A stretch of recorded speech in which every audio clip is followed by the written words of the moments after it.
Buongiorno, my fellow raccoons. Guess who's back? Back again. Kiki's back to rant again. Kiki's back, Kiki's back, Kiki's back. I am... this movie. We're almost done, folks. We're almost there. I'm so ready to be done with this. Oh my goodness. But before we jump in, I really just want to say thank you for all the positive support on my last video. It really means a whole lot. I definitely was not expecting it with the amount of rant I had with this movie, so I just really want to say thank you. And if you continue to like this content, just let me know. Give it a like, man, and subscribe. Hit that notification button if you haven't, so then you'll be notified first thing when new videos drop. Let's dive back in and let's finish up this bad boy.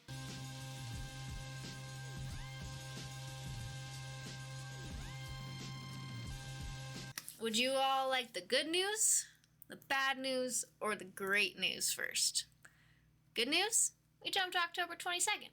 So we can leave all these characters, all these terrible previous characters in the dust. Goodbye, adios, never gotta see Meadow again, no more Lowell, Wendy and Franklin, we'll miss you bunches, CDC guy. Anyway, so that's the good news. Bad news, the characters get a lot worse from here. The great news, though, movie halfway over. I don't think I can explain well enough how horrendous this next half of the movie is. Because honestly, up until this point, I was like, you know what? B tier, not great acting, could be worse. And my God, does it get worse. So now we're going to meet my favorite characters. Vera and Thomas. Whew. You guys are in for such a sweet treat. Since she is so bad, I will be breaking the ranking of these two into two separate ones, kind of like the first one. The first one was a little bit more spur of the moment, but this one, because lumping them together, not very fair. And at least both of these characters are actually alive when we meet them, unlike our R.I.P., our boy Frankie. I've also really started to notice how much this movie just loves to do these long shots, which, when done correctly, scary, edgy, and genuinely pretty hard to execute. But, man, I just feel like all these shots in this movie are just genuinely to run the pad time. Like, there's nothing cool about them. There's nothing scary. There's nothing kind of, like, uncomfortable. It's just annoying. It's like, can we just, like, are we there yet? Can we get there, please? Like, I don't know what we're doing here. Like, let's just come on. So, we meet Vera in the closet, and I'm guessing the guy that's outside in the room is her husband. Dude's not doing too hot. You might need to call somebody for that. I gotta say how much of a mouth breather this lady is the entire time that we are hanging out with her. Also, there's a steep drop in audio quality here. Granted, the balancing wasn't great for up until this point either, but whoa, doggy. Yikeroonsies. Alright, so then comes in her son, Thomas. He almost stabs him. Whatever. Why are they just dallying around, just chit-chatting, just Isn't there a dead guy just laying around the room, you know? It'd be like, yeah, I'm just having a nice quality conversation. There's just a zombie right behind me. Yeah, no biggie. Oh, dog, go! Thomas found Vera. They're fine. They found each other. Let's get the heck out of here. It's not that hard. Oh, it was just awful. He wasn't himself. She is so nonchalant. Like, her tone, bad, wrong, over. And you know what? Let's just have the world's longest conversation about literally nothing while there's a whole ass body. Just right there. There's a whole ass body. Just right there. But yeah, you know, how's the weather going? Sharon? Vera? Whatever your name is? How's the weather? This has been nice. Did you like that closet?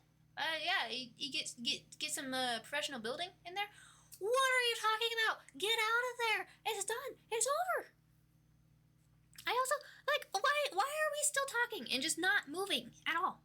Just shut up. Shut your mouth. Go. This lady is somehow dumber than Meadow, which I know is not saying a whole lot.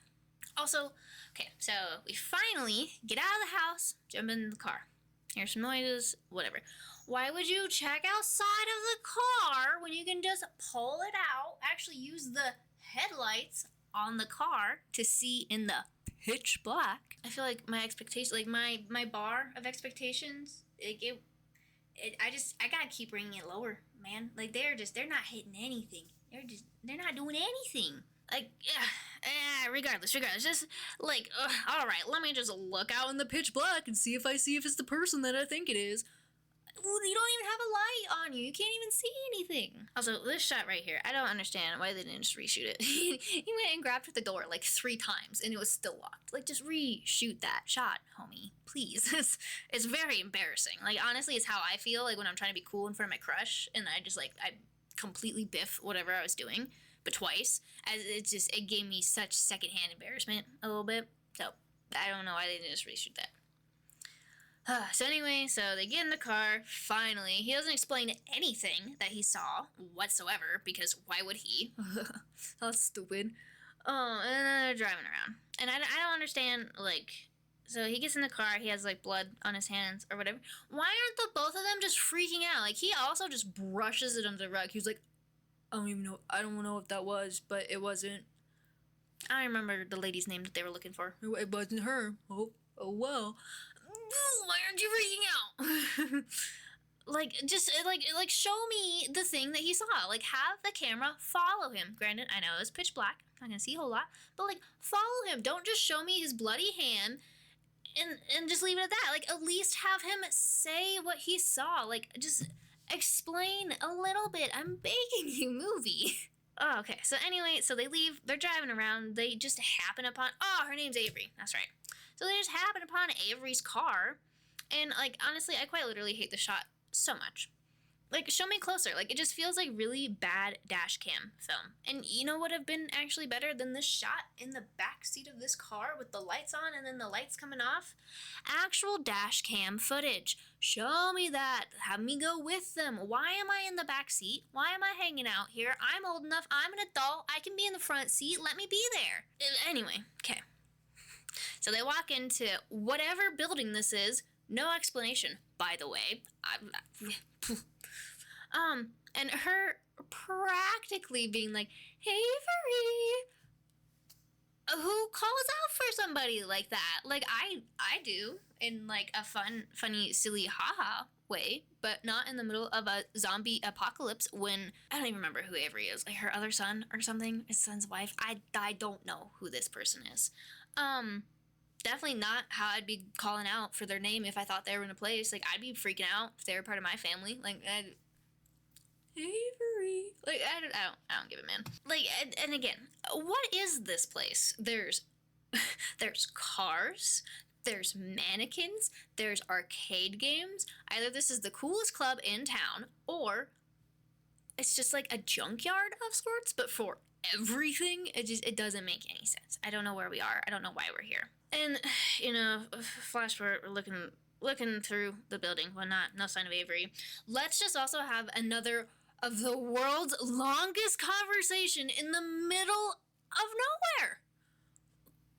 God. And then this whole is like, oh, I just happen to have all this stuff right here, you know, just in case we had a little zombie apocalypse. Why do you have this? There was no explanation for this. And, you know, first time watching through this guy, I didn't even think that this was his building at all. Like, at all. I thought that they just stumbled upon this place, went in because they saw Avery's car outside, and then they just happened upon this tub of all the survival gear that they'll ever need. Make it make sense. It doesn't make sense. It's a very, like, ex machina just moment here. There's no build-up. There's no explanation for why he has this here. There's no even explanation that it's his until he just starts, like, ruffling through, and I was like, oh yeah, I got this, you know, I just, like, I'm glad that we have it. Also, her reactions just kill me every single time. Just, like, and I got another gripe. All right, so every interaction between these two characters does not feel like a mother-son kind of relationship. It feels like a very awkward first date where the lady is just pretending to be interested in the guy's hobbies just because she's trying to get laid, honestly. Like, yeah, your wall-to-wall collection of Sonic the Hedgehog characters. It's really cool. Thomas, can we just can we get out of here, please? Like, it's what it feels like. Like the first time watching around, as like this is the point where I lost it. I almost gave up because there was no explanation of where they were, how they knew that stuff was there, just nothing. Like watching it, it just felt like they happened upon that building solely because Avery's car was out front. And like just went looking around and found a very convenient tub of supplies. And like, I'm not asking for the story to be spoon fed to me, but it just feels so random and just out of place, and it's just not explained or expected or just any of that. It's just so far out of left field. We're getting prepared. We're bringing stuff out to the car now, and I got a gripe with pretty much almost everything this lady does. She's on the top of my hit list. I tell you what. I hate the way she walks and runs. Like, I get it. It's snowy outside, I guess, apparently. And, like, I know you don't want to slip and whatnot, but, like, dude, come on. Like, put some hustle in your step, please. Just, like, a little bit. All right, this point right here is the first good and genuine jump reaction in the entire movie. And it only took an entire hour to get here. It's so, like, just the little simple things, guys. That's all I want. I just want the simple stuff. That's it.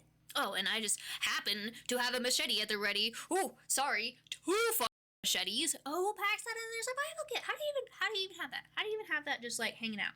You know, that's like, make it make sense. And she's running so slowly. Don't get me wrong, I get it. She's old. She doesn't want to slip like how our boy Thomas did. But, like, dog. Even the Lowell zombie guy, he could have caught you at this pace. Like, come on, let's go, lady. We're in a zombie apocalypse. You gotta pick up the speed a little bit. We see the kids. Honestly, the behind shot with the one girl with her face opening, it was all right. I would have liked that a lot earlier in the movie. It kind of feels like they ruined any of like those kind of shots with the big homunculus mouth lady by showing her already.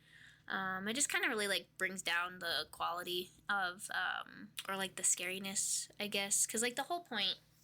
Alright, about to get on my soapbox. Make this video long as heck. Like, the whole point of scary movies, right? Like, why are we so scared of stuff? It's because we can't see it. We don't know what it looks like. So, like, our imagination's just, like, running wild. Like, that's actually...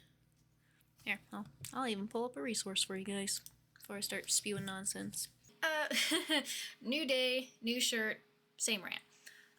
So where I was going with that, and I couldn't find my resource on it, but so what I remember, or what I recall from the information, is that the whole, like, genre of horror movies, they came out because they're really low budget.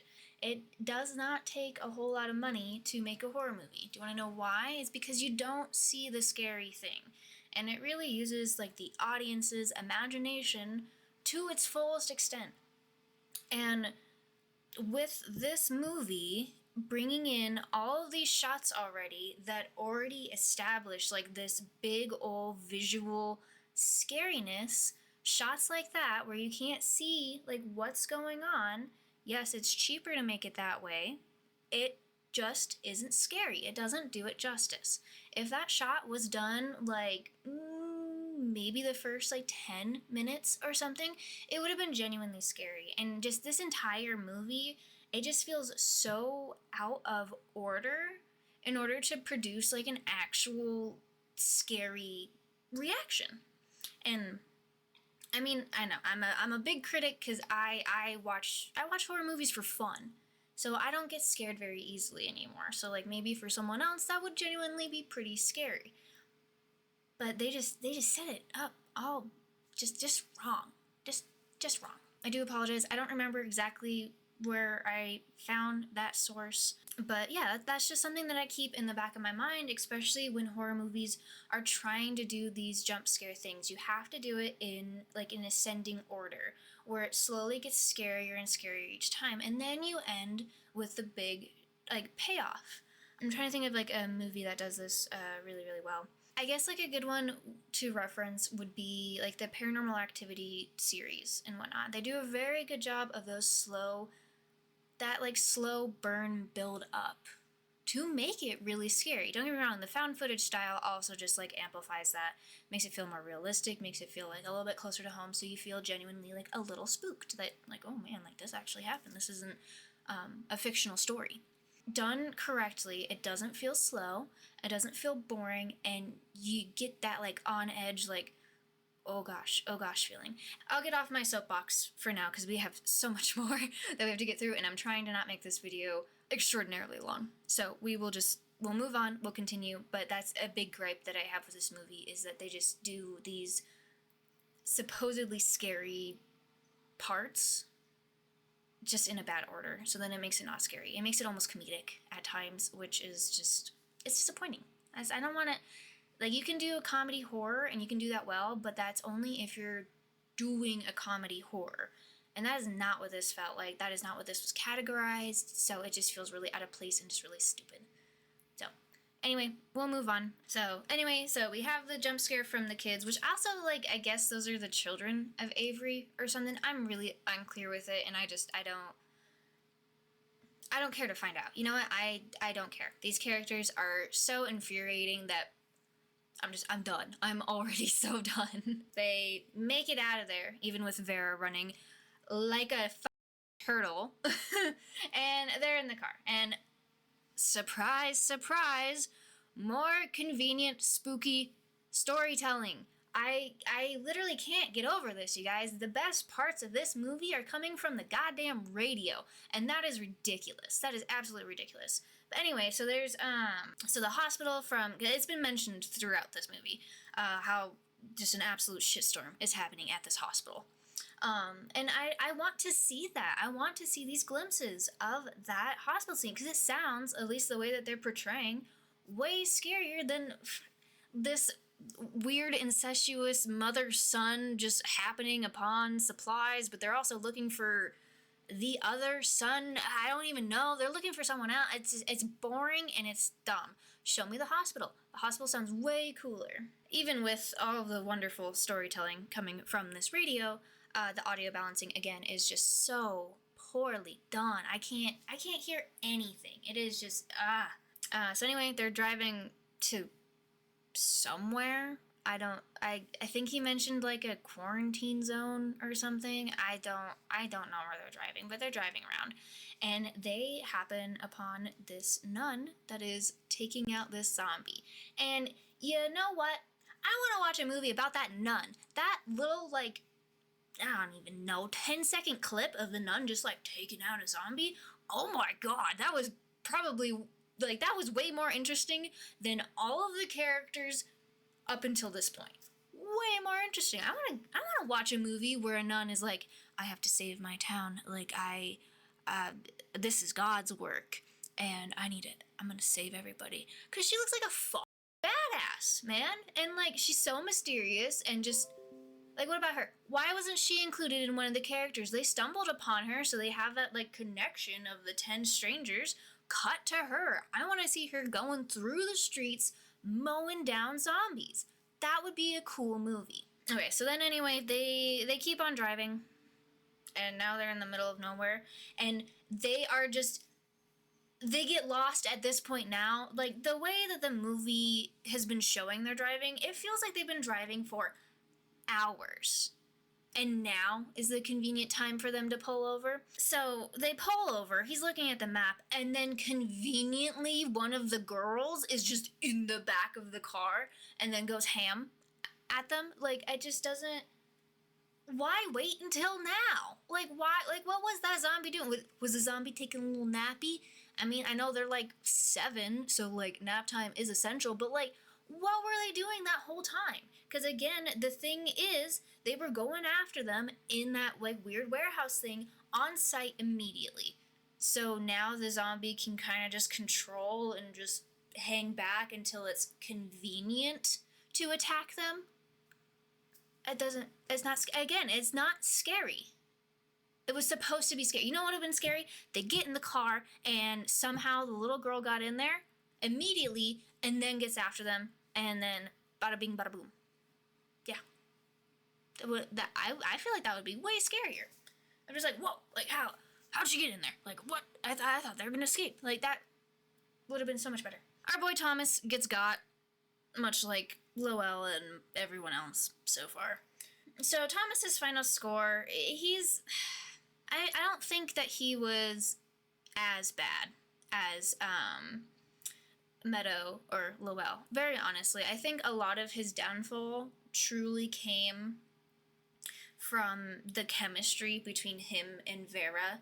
I think Vera really just took everything out of him, because he did do a really genuinely good like jump scare and whatnot, and he did seem like pretty, like his acting like overall really wasn't that bad, but it was brought down because of his co-star in the scenes.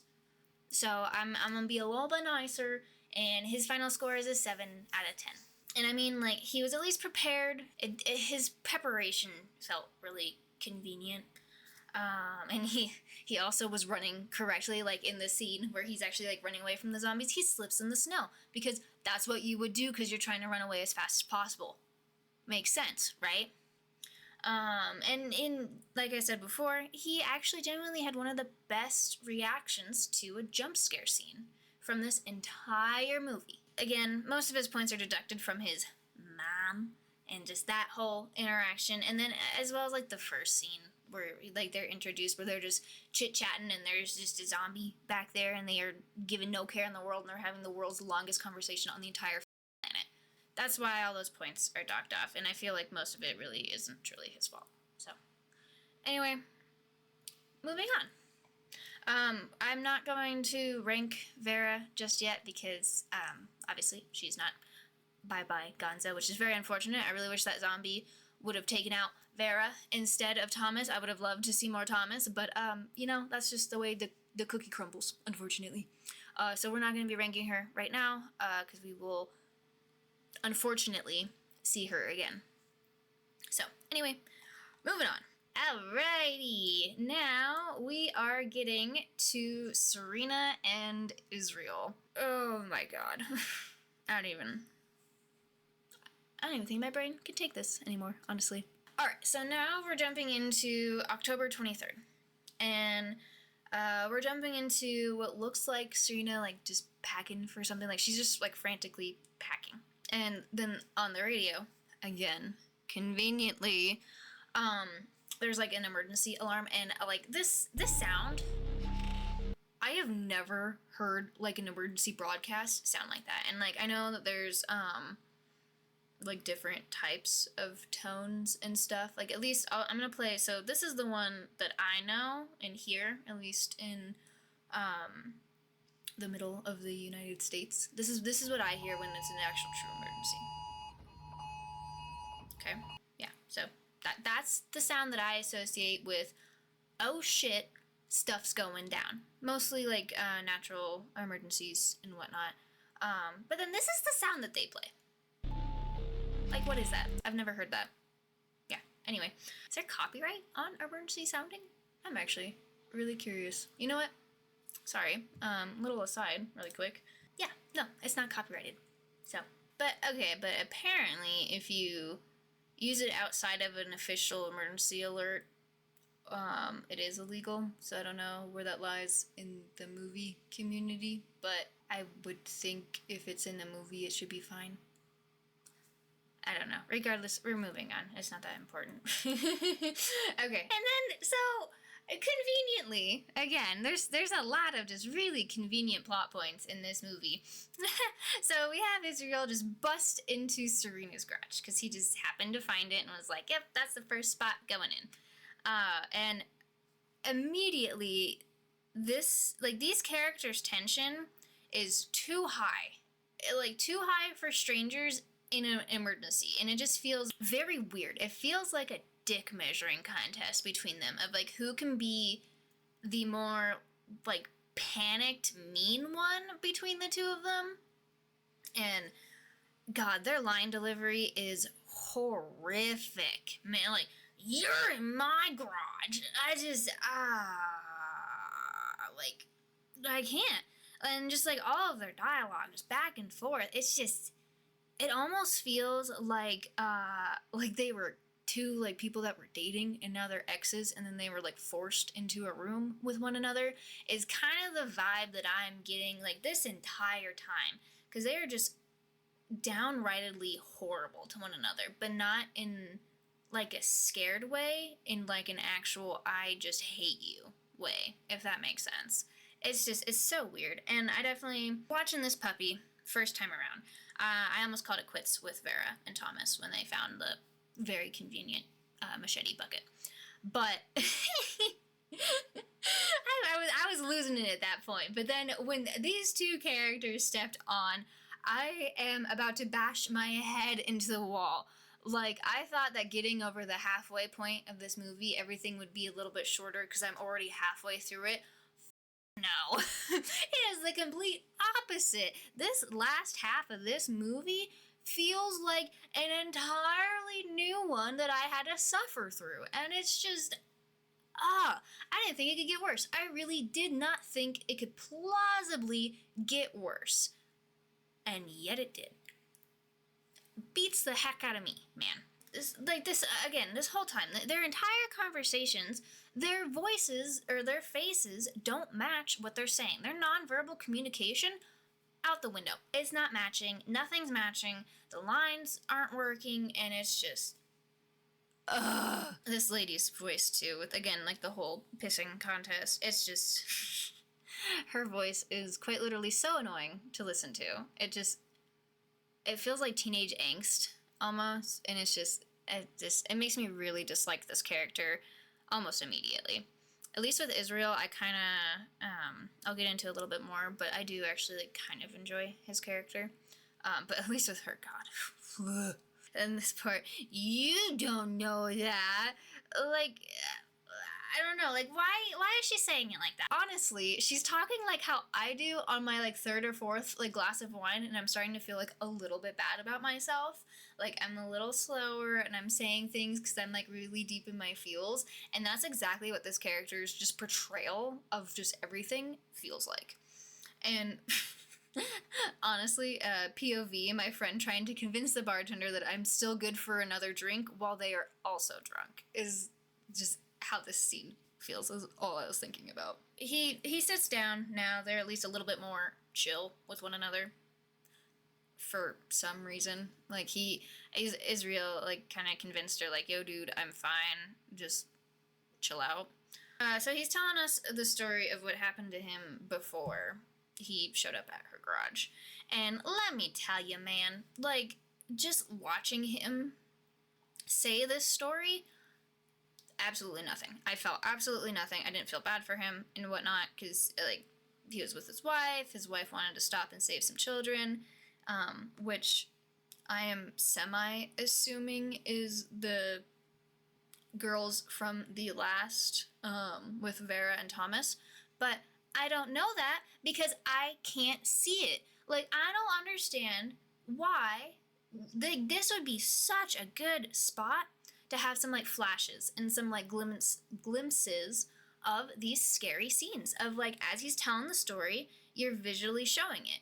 I think that would have done such a beautiful job, and then it would have been just so much more interesting than just looking at this character, because, like, his voice is doing a pretty good job with telling the story, but again, his face, it's just, he's not having any emotional reaction to it. He doesn't seem sad. He seems just so neutral about the entire situation, even though his wife is missing now. Like, granted, maybe it wasn't a great relationship, but your wife is, like, she got and you lost her. Like, I would be freaking out, honestly.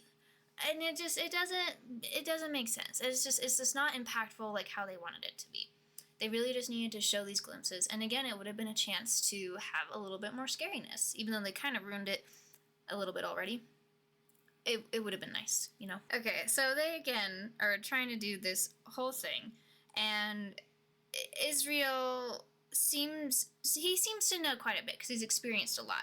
But I don't know what he knows, so it feels very out of place. I don't know how much he's seen. He barely glimpsed over it, and then all of a sudden it's getting closer. What is getting closer? What do you know? What have you seen? I feels like you've seen nothing. It seems like you just walked into this garage. Like a freaking NPC. You're just like, yes, you can talk to me if you'd like to receive your quest now. You just showed up out of nowhere. Like, I don't know anything that you've been through. Like, yeah, you told me about it, but like, did you actually go through it? Like, I don't think so. Like, it doesn't fit. And like, honestly, like this whole, again, they're trying to be scary, right? And in their minds, they're like, you know what makes things scary? When the music changes to something weird. And then they do that. And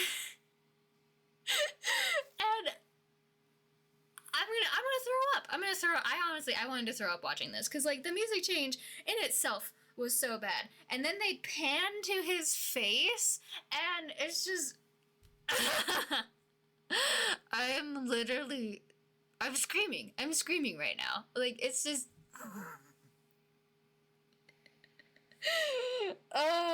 it's just, like... am I sure this is a horror movie? I feel like it's a comedy. I feel like it's gotta be a comedy at this point. Just with how they're doing stuff. It is ridiculous, man. I'm so sorry. I literally just watched the scene again. It's getting closer. What's getting closer? Oh my god, I'm dying. Okay, anyway. Well, anyway, so they hear the spooky noise, and Israel's like, all right, we gotta get out of here. Like, it's here, we gotta go. And she is just like, I'm not going anywhere with you. When you were planning on leaving to find your sister anyway. Like, I get, like, you don't necessarily, like, want to go with him, and you don't have to leave with him. Just go, though. Like, she's just fighting this guy so hard. And I get that she's, like, a little bit uncomfortable with him, but honestly, like, if I was in her situation, and I've been chatting with this person for quite a while, they told me stuff, it seems like he has a better knowledge of what's going on, because he's actually seen it. Like, I would at least give this man, like, a little bit of, give this man, like, at least a little bit of a benefit of the doubt, you know? Like, just a touch, a hair, maybe, because it seems like he just, he at least knows what's going on a little bit better, and he can at least give me insight onto, I don't know, how to survive a bit better? Something? I don't know. It's just, she was so gung-ho on getting ready to leave anyway, and then when this scary shit is at her front doorstep, that's when she's like, I'm not going. Like, this character has a lot of, like, mental switch-ups that just don't make sense. And it just feels very convenient. Again, I'm gonna use that word a lot. You know, that is the word of the day. Convenient. At least with this movie. Anyway, so he's trying to get her to go to one of the safe cities and whatnot. He's not just trying to get her just to go out there. Like, he has kind of a game plan of what to do. And then, of course, she's like, no, we can't do that, because if one person gets in, then we're all screwed, even though, I don't know, Miss Ma'am, it feels like you're pretty freaking screwed here, too. And you were already going to leave to find your sister. So she's trying to explain to him that she's just going to stay there anyway, which was not the case, but whatever. So she has all the supplies and whatnot to, like, make it out, and then he's like, you're only going to make it, like, a month with what you have. Like, you're very underprepared. And then, so, again, they're scared by this noise. And this, like, whimpering, screaming cry, it is just...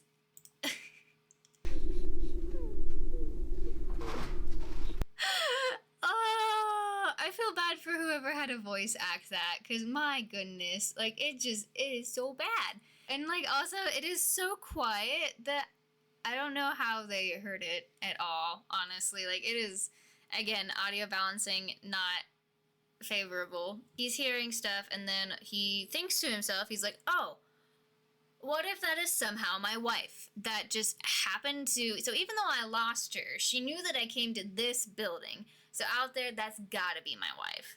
I don't know, man. That would not be my first assumption if I heard some weird crying, whimpering outside a garage door of a random lady's house that I just stumbled upon and she happened to be in there. Not my first thought. Like, oh yeah, no, that person out there is definitely my partner. Like, I would think it was just like a random person, and like the caringness in my own heart, like I would want to help them, but also at the same time, you are in a zombie apocalypse. It is nighttime outside, and what are you gonna do? What are you gonna do? First and foremost, he goes out with no weapons whatsoever. Granted, I'm not sure if Miss Mams had any weapons stocked up. Seems kind of doubtful. She doesn't seem as prepared as Mr. Thomas with his two machetes.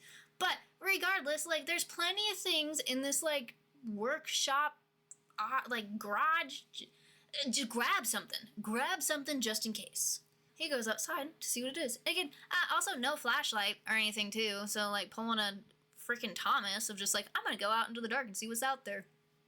Serena's pissed, and she's like, I'm not gonna let you back in. Like, if you go out there, you're not coming back. So, anyway, so he goes out. He sees if it's his wife, and it just happens to be his wife.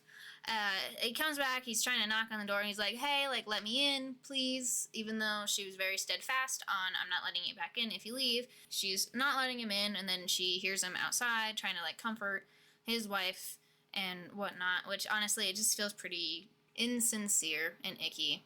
It's just, again, I just feel like these characters, it's, like, almost feels like any character that has had to interact with another character, like, not just in a zombie, non-zombie way, like an actual, like, character way, they just have no chemistry, or they just have, like, the incorrect chemistry.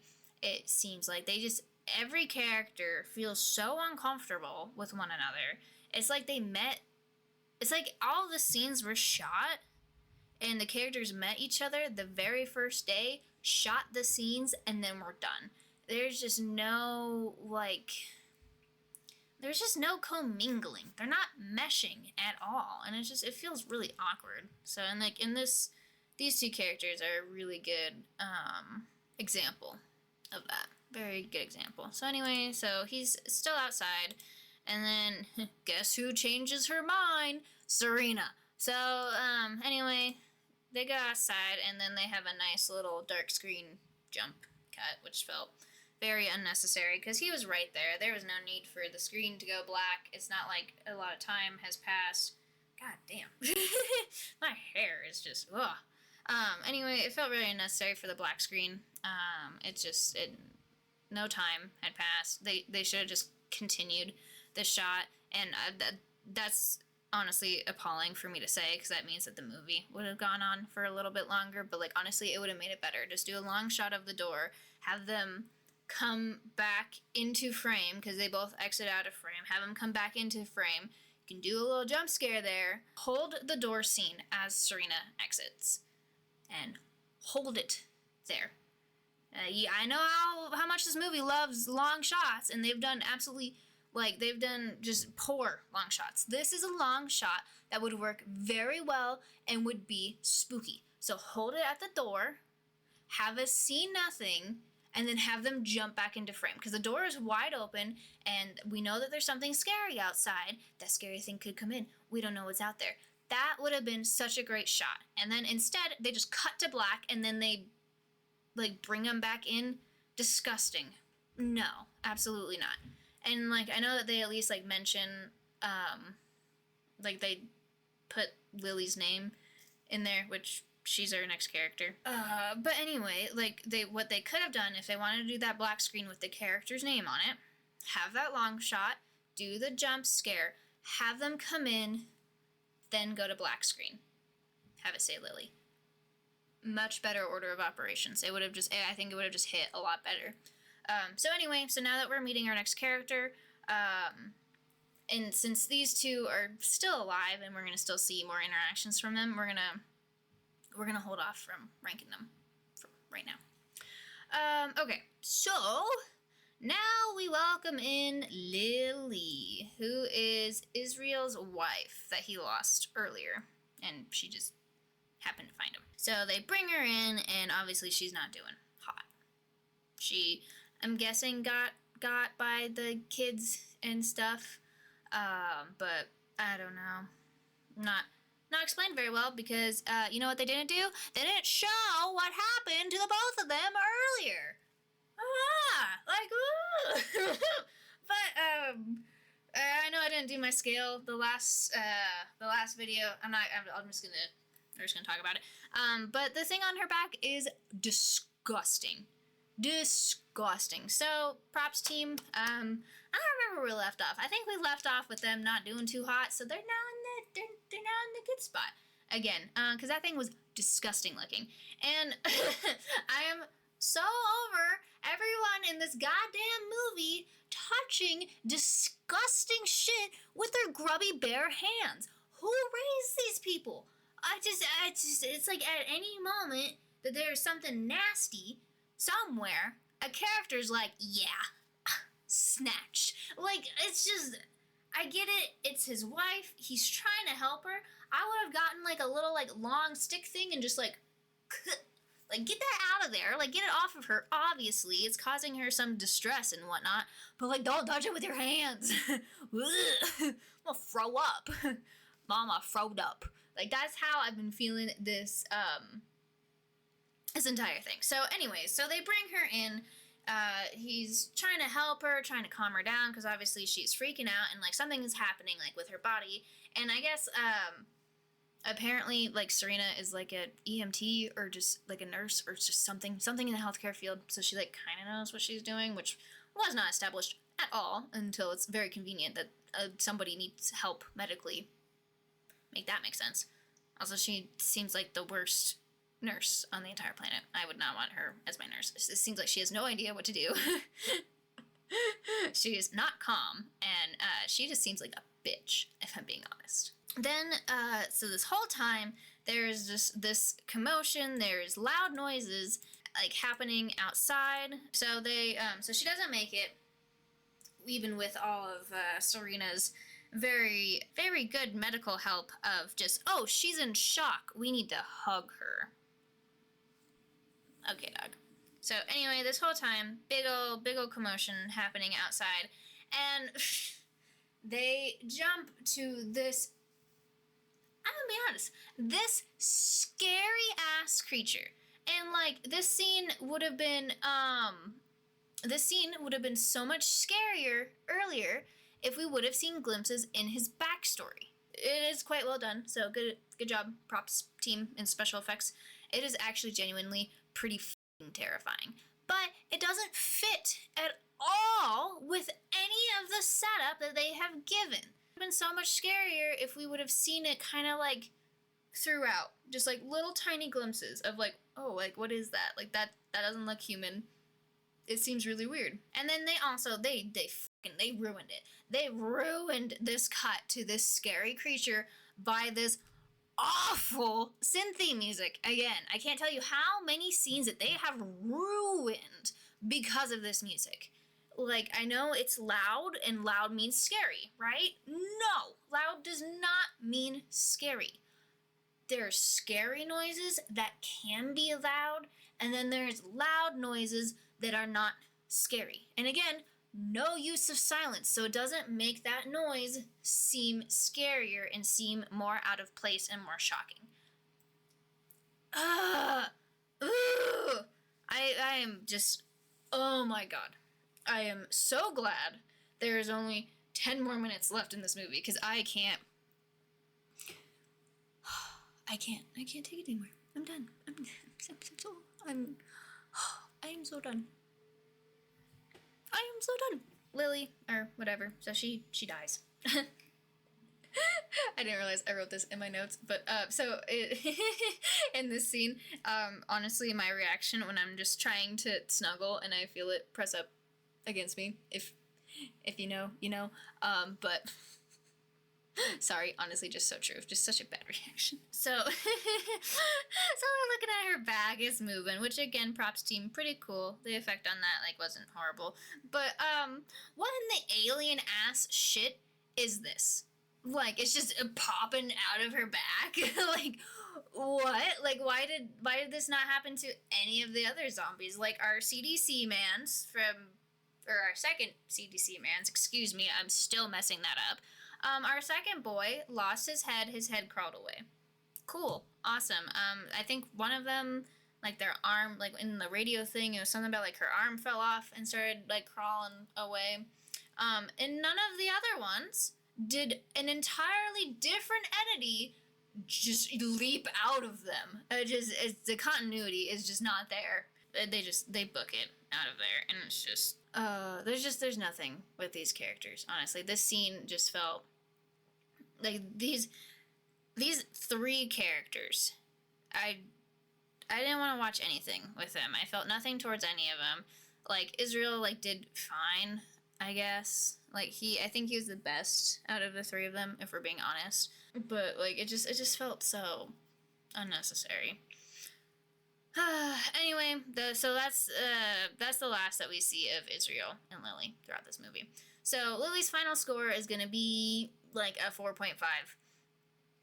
She didn't do like much of anything, and her dying / going unconscious, it was weak sauce. It was pretty bad. And, like, don't come at me. I know that I ranked, like, Franklin and oh my god, Wendy. So even though their characters were relatively similar to Lily in that they were either already gone or they were in the process of being zombified and going away, and their screen time is about the same length, I would say. I just felt like she gave a much weaker performance than at least Wendy did, and her scariness stuff was just not as good, especially because it's just this late in the movie at this point, so it wasn't scary. It was just bad. Israel, I do want to give him a higher score because he was honestly putting in a lot of the work with the scenes with Serena. It kind of like our boy Thomas, like, I felt like he did very good, and his just co-actor Vera just pooped the bed. But just like this entire time, like, my biggest gripe is just that his facial expressions and his non-verbal demeanor just does not fit what he was saying. Does not. And then, like, as soon as they brought his wife into the room, the way that he was reacting and the way that he was doing stuff just felt very out of place. And it just really just tanked his performance, for me, at least. Like, it felt really rushed, it felt really dumb, it felt really stupid, which is surprising to say with this movie for how long this scene felt. And it wasn't even that long. He's honestly at the same level as Lowell, in my opinion. But he did a lot more for the story, I want to say. Because obviously he had a lot more dialogue than Lowell did. So I'm going to say like 6.5 overall for him. I feel like that's fair. And I just... sorry. These final moments and these final scorings are just... I am so done with this movie. It is taking the absolute wind and energy, is taking my life force just out of me. Like, I feel like I'm running on empty at this point with this movie. It is just, we're almost done. We're so close. We're so close, guys. So close. It is now October 24th. We're still with, Serena. And apparently she found a random military car, or she just owned a random military... Like, I don't know what civilian owns a car like that. Like, it looks like military-grade level stuff. So either she found it when she went rummaging outside, which, again, convenient, or she, like... I don't know, like, I would have rather seen her stumble upon it, or just see her get into the car. Like, I feel like there's missed storytelling there. And this, I'm so done with this music. I'm so done. I never want to hear a synth in the rest of my life ever again from this movie.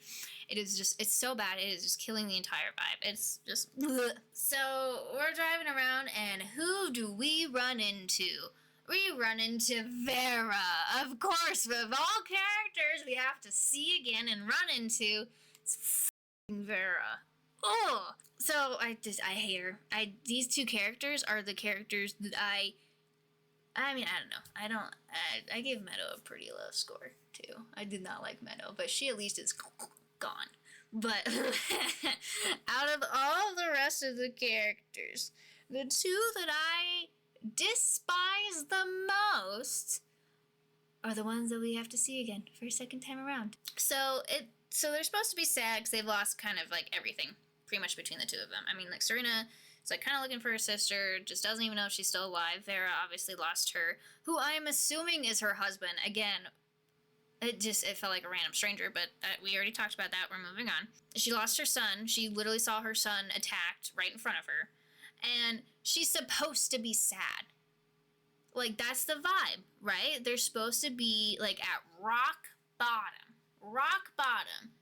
And you know what it looks like? Instead of, like, her trying to, like, hold back tears and try to, like, maintain composure, it looks like she's holding back a laugh. Like, my son died. Like, it's not sad. I'm not feeling anything for these characters because you're giving me no story, and any reaction that these characters are having is piss poor. I don't feel anything but just a burning rage, and I want these characters gone. I'm not feeling sympathy. I'm not feeling anything. Serena's like talking with her and whatnot, and before she lets her in the car, she's at least smart enough to make sure that Vera's fine, which I'll give her kudos for that, give her credit. She's at least smarter than Meadow and just hopping into a random van and stuff. Gets in the car and they start driving off. And this entire ending sequence feels ludicrous as just a sloppy tie-in of these two characters. And it just would have been so much more impactful. This entire movie would have been so much more impactful if I actually gave a about any of these characters on the screen. The ones that I got the closest to was probably Israel. I had a little bit of a glimpse there, but like, why did they choose with their storyline to give the two least favorite characters, the two undeniably worst characters in this movie, to be the ones to survive? Why? Give it to our man Israel. Or you know what? Thomas. Or have none of them survive. I don't care that they got out of there. Honestly, I wish they were still in there. I would have been way more just like cathartic and just, felt so much better if they were just. So I was gonna dog on the like existential radio narration again for this entire movie, but it is the best part. It does the most with the storytelling, and it just is such a bummer, man. If they would have just swapped this entire thing, and instead of doing radio narration for everything, just making a movie about what was going on with that narration, leaps and bounds. Even if the effects were done poorly, even if the acting was done kind of poorly, at least the story would have been interesting. So, and then in this last part too, the radio then takes this weird turn and is talking about people hiding things and spreading misinformation. And what misinformation? There has been no misinformation, at least given to me, this entire time. It feels like they're just trying to say fake news, even though I haven't seen any of the fake news. The only storytelling that I have seen or heard from the radio is what was going down at the hospital at the very beginning when they're explaining that there was like this like contagious virus thing going on, these national emergencies, radio broadcasts from doctors and like informants that were on the ground. What misinformation? It makes no sense, and it just makes it like a really sloppy existential tie-in of like they're trying to be impactful. Like it felt like they're trying to make a point with this movie. Like they're trying to make a point, and it felt almost like Purge-like at like the very end, like when they're like chatting about like what happened afterwards. It felt like they were trying to do that, but they did it so poorly that it didn't do anything. It didn't add anything to the story at all. Like, don't trust everything you hear. Why throw that in? There's no need for that. It's over. It's over now. It's finally over. I want to give a big round of applause for everyone that's made it this far. Because, honest to God. Oh! Okay, anyway. We get to rank our last two characters now. I'm so excited. Serena, I hated her acting. I hated her acting so much. But she's not my least favorite character. Can you guys guess? Do you want to make a good guess of who it is? She's not my least favorite character. But she gets a 3. She has barely any story. Her character is just boring and annoying. And a good term for her everything is just a nothing burger. She's just nothing burger.